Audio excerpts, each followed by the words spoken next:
Queridos amigos, nuevamente con ustedes, su doctor Tigre que ronca en esta negra noche neoliberal latinoamericana, un médico que ha trabajado en la costa de los Andes y la Amazonía de Ecuador, que dice saber más por viejo que por diablo, graduado en la Universidad de Harvard.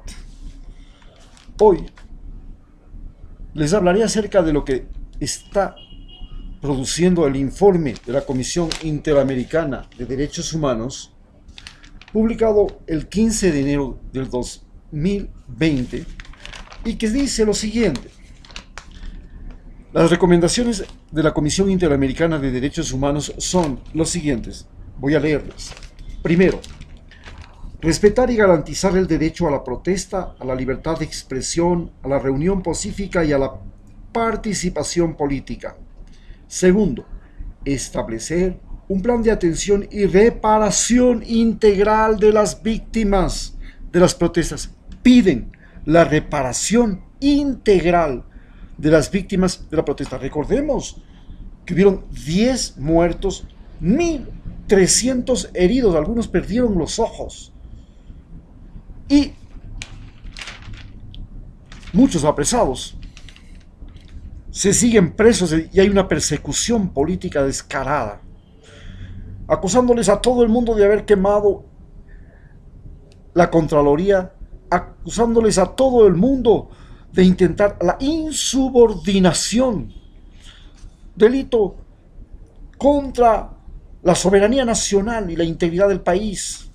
Por favor, garantizar el derecho a la libertad de expresión con protección a los periodistas, sí, no se les permitió, porque los periodistas habían comenzado a deformar la noticia, utilizaban la información, pescaban al río revuelto esa información y luego trastornaban los hechos a través de Teleamazonas y otros canales que después fueron también atacados por las protestas. Garantizar que los periodistas que realicen su labor informativa no sean detenidos, amenazados ni agredidos. Ese fue uno de los errores de los manifestantes. Mantener desde el más alto nivel estatal un diálogo que permita consultar a los afectados por las decisiones gubernamentales. Cuando tomó la decisión, Lenín Moreno utilizó el famoso método de la ley del garrote. Ustedes saben que en la diplomacia existen tres posibilidades. La diplomacia al estilo norteamericano, la diplomacia al estilo británico y francés, y la diplomacia al estilo ruso. ¿Cómo es la diplomacia al estilo norteamericano? Te cogen. El asunto es quién le da de comer ají a un gato. Y entonces se presentan el diplomático norteamericano, que es un Rambo musculadote, todo tuqueado, un soldado de las fuerzas especiales que le coge al gato, lo mete debajo del brazo, le abre la boca, le hace tragar, le cierra la boca a la fuerza y traga, cara. Ese se llama la ley del garrote, la ley del más fuerte, que la estableció Theodore Roosevelt desde el año 1900 y que se le aplicó a España, se le aplicó a México y luego se llamó la ley del garrote para todos los países del patio trasero. La segunda, en cambio, es la modalidad británica, pues ustedes ya saben, ¿no? El engaño. Recordemos que para atacar Europa, los ingleses y los norteamericanos utilizaron el engaño, fabricaron un ejército entero de plástico. Hitler se lo creyó, pero atacaron por otro lado. Esta fórmula del engaño es igual. Le ponen al gato cremita, el gato viene, come la cremita, cuando llega al ají quiere reaccionar, pero ya se la tragó, y luego le vuelven a poner cremita. Y si le preguntan a un inglés cuál es su sistema, dirán la amabilidad y la sorpresa. Así fueron cuando con amabilidad les dijeron a los argentinos: no se preocupen, vamos a resolver el problema de las Malvinas en una mesa de negociación, mientras movían sus tropas. Y la sorpresa, llegaron allá con los Gurkas, cortaron cuanta cabeza podían en las Malvinas y toma tutuca. Este es el método inglés, el método de la sorpresa, el método traicionero. El segundo es el método ruso, pues. Te cogen al gato, le levantan la cola, le ponen el ají en el culo, el gato que sale gritando a una esquina a la mesa desesperado. Ese se llama la colaboración voluntaria, el método soviético. Te chantan el problema y ahora si colabora, y si no colabora, pues ahí mala suerte, pues no. Ya usted está embarrado y ¿qué vamos a hacer? Esta es la famosa 3 fórmulas diplomáticas.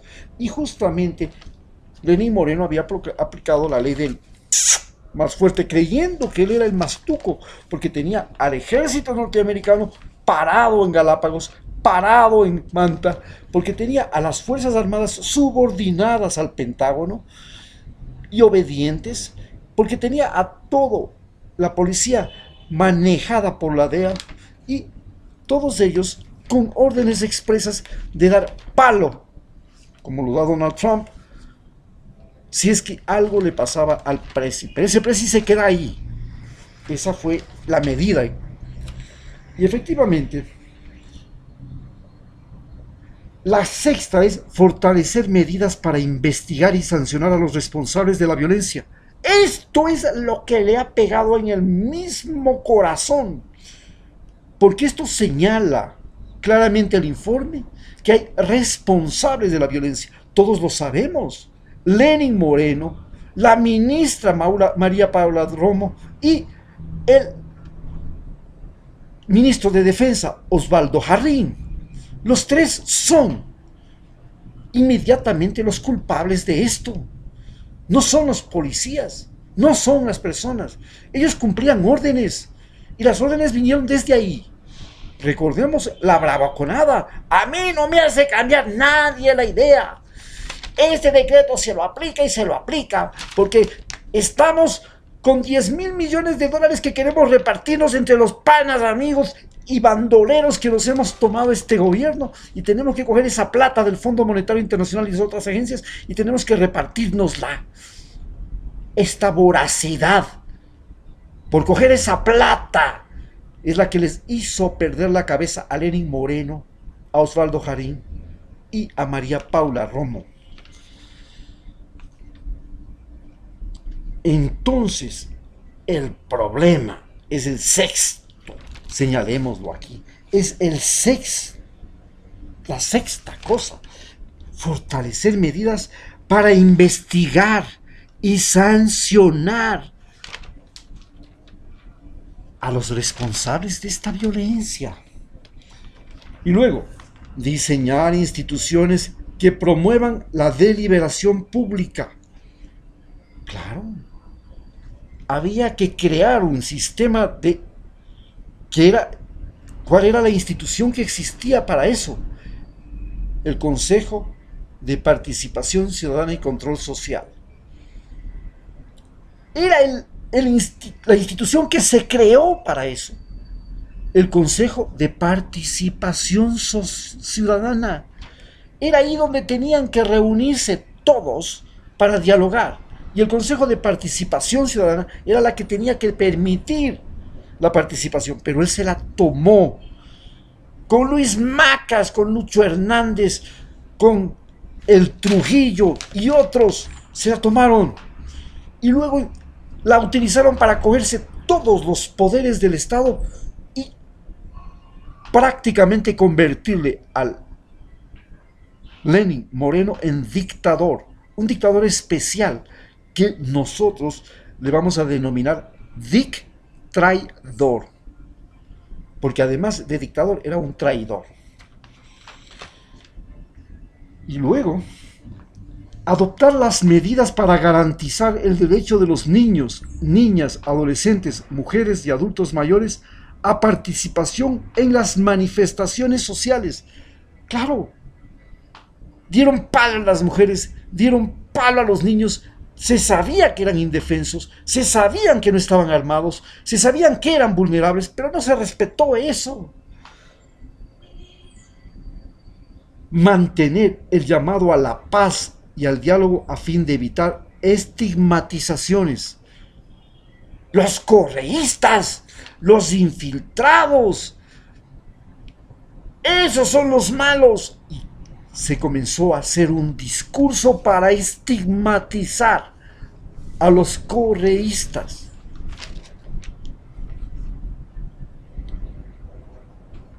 Adoptar medidas, avanzar en las investigaciones correspondientes a las muertes de indígenas en las manifestaciones. Eso, ese punto 10, eso es aceptar claramente que hubo asesinato, que hubo muertes, que hubo muertos. Y eso es una acusación que es exactamente lo mismo que le dijeron a Evo Morales cuando le dijeron: existen pruebas contundentes de que en algunos lugares no se hizo el conteo correcto de votos en Bolivia. Y ese fue el motivo que justificó a los de Santa Cruz, a esta Áñez, a este Camacho, para levantar a la población y dar un golpe de Estado. Aquí, las 10 muertes que el Comité Interamericano de Derechos Humanos las señala claramente, necesitan ser investigadas. Son una cosa muy grave, una acusación contundente de la OEA de que hubo crímenes que en estos casos se llaman de lesa humanidad. Con la participación de organizaciones indígenas, capacitar en materia de derechos humanos e interculturalidad a quienes mantienen el orden público, es decir, a los policías y a los militares. Hay que ahora enseñarles nuevamente derechos humanos e interculturalidad. Derecho a la interculturalidad. Estas son las 11 recomendaciones. Y como hemos señalado, 3 son acusaciones contundentes de la OEA. La una, le pide investigar y sancionar a los responsables de la violencia. ¿Quiénes fueron? Todos lo sabemos. Y segundo, avanzar en las investigaciones correspondientes a las muertes de indígenas en las manifestaciones. Todos vimos, están filmadas, están subidas al internet. Todos sabemos quiénes fueron, cómo se produjeron y qué pasó, cómo le avaliaron. Todos vimos el balazo que les llegó a aquel muchacho que murió. Todos vimos cómo le botaron del puente y quiénes le botaron del puente al otro. Esto ha producido una reacción de Lenín Moreno. Pero, ¿qué reacción es la de Lenín Moreno? Entonces quedamos claros que la Comisión Interamericana de Derechos Humanos ha hecho un informe, ha señalado el derecho a la protesta, ha señalado claramente que hay muertos y que esas muertes no se justifican y que hubo un uso desmedido de la fuerza. También ha señalado claramente que la protesta, que era por la gasolina, estaba acompañada de una protesta por la crisis en la que estamos viviendo, que ya lleva desde el año 18, el año 19, ya estamos en el 20, en que el Ecuador primero tiene una inflación negativa, es decir, tenemos deflación, y en segundo lugar, tenemos un aumento del desempleo y de la pobreza extraordinario. Todas las provincias de la Amazonía tienen pobreza superior al 50%. Todas. Y después, las provincias de Santa Elena, de Chimborazo, también las provincias de Esmeraldas y de Cotopaxi están en el 49, 48, 47%. Hemos vivido el desempleo. 70.000 empleados públicos fueron a la calle. Y esas 70.000 empleados públicos generaban con su platita que cogían movimiento económico, compraban servicios, generaban trabajo, permitían compras y ventas, en fin. Esto nos hace ver que estamos viviendo primero el desempleo, que ya en el Ecuador es agobiante, 200, los 20.000 becarios extranjeros que teníamos en las 100 mejores universidades han regresado al país y no los contratan. ¿Saben por qué? Por sobrecalificados. ¿Y sabes por qué es peligroso contratar a un sobrecalificado? Porque le cuestiona al jefe. Por esa simple razón, no son contratados ni por las universidades, ni por los ministerios, ni por las dependencias públicas, por nadie. Y están trabajando de albañiles, vendiendo hamburguesas en coches, en carros, buscando empleo desesperadamente, cogiendo por aquí, por acá chauchitas. Esta es la real vivencia de la crisis. Pero nos hace falta entender quién es al que realmente le están acusando. Es a Lenín Moreno, al presidente. ¿Por qué? Porque él hace el decreto de la gasolina. Él provoca. Segundo, porque tiene la trayectoria de haber sido un traidor. Ya nadie le cree. No creen que sea un individuo que no puede traicionar. Es capaz de traicionar a su madre. Solo le falta traicionar a la mujer, que es de la que es el títere y a la que no puede traicionar, porque el día que le traicione a la mujer, no tiene quien empuje el coche, pues, quien le ayude, quien le sirva el plato de comida. Y luego, este hombre, además, es el presidente de nosotros. Y un presidente que tiene 0.67 de popularidad. Es decir, está con el mínimo, el 7% de credibilidad y de popularidad. Entonces, cuando él sale y dice lo siguiente, escúchenme bien. La diferencia entre el gobierno y los dirigentes del paro de octubre. Esta es una, por si acaso, ya yo el comercio, no estoy inventándome ni nada. ¿Qué es lo que dice él? Ustedes saben, yo soy un hombre de paz. De paz. Por eso fue que pidió la invasión de Venezuela por medio del Tratado Interamericano de Asistencia Recíproca. Hombre de paz.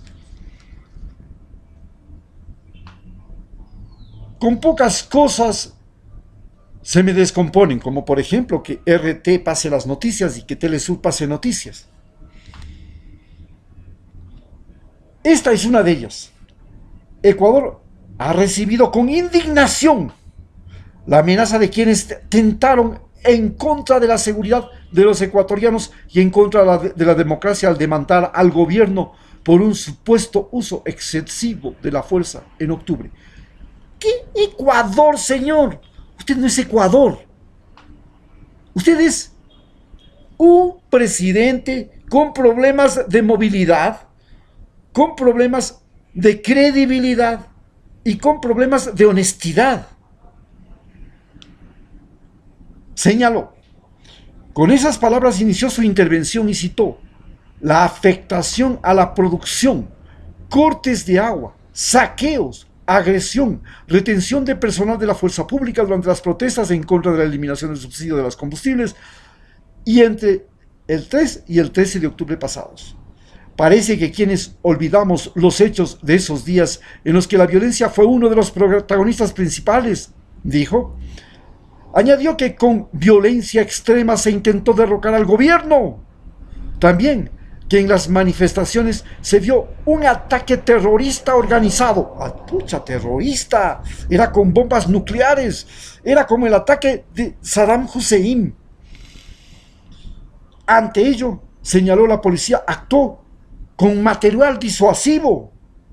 La población sabe que quienes tienen grandes intereses electorales y cómo han recibido ayuda de los prófugos de la justicia y de sus amigos en Europa, en referencia al expresidente Rafael Correa, parece que quieren que olvidemos los sucesos de esos días en los que la violencia fue uno de los protagonistas principales. Se intentó derrocar al gobierno con una violencia extrema y un ataque terrorista organizado. La policía respondió con un material disuasivo. No disparó ni una sola bala. Oye, ¿somos ciegos? ¿Somos mudos? ¿Somos tontos? Es tan bruto que no le cuesta volver a mentir. Es ya un nivel. Acordemos quién era Bruto. Bruto era el sobrino de Julio César, que le mató con una puñalada a Julio César por la espalda, solamente porque se dejó manipular por los demás senadores, siendo el sobrino. ¿Cómo se deja manipular por la embajada norteamericana? Y no disparó ni una sola bala. 57 ambulancias fueron destruidas. 57. ¿Ustedes se imaginan? 57 ambulancias. Es lo que seguramente tiene toda la Sierra Norte. Vaya, hay 230 cantones. De esos cantones, ni la mitad tienen ambulancia. La mitad de las ambulancias fueron destruidas. ¿Qué pasó? E impedidas de atender a heridos. Algo que nunca había ocurrido en el planeta Tierra. Ni siquiera en las guerras más cruentas. Por favor. Usted no estuvo en la Segunda Guerra Mundial para saber cuántas ambulancias se perdieron ahí. Está claro, y está más que claro, de qué lado vino la violencia, agregó el mandatario.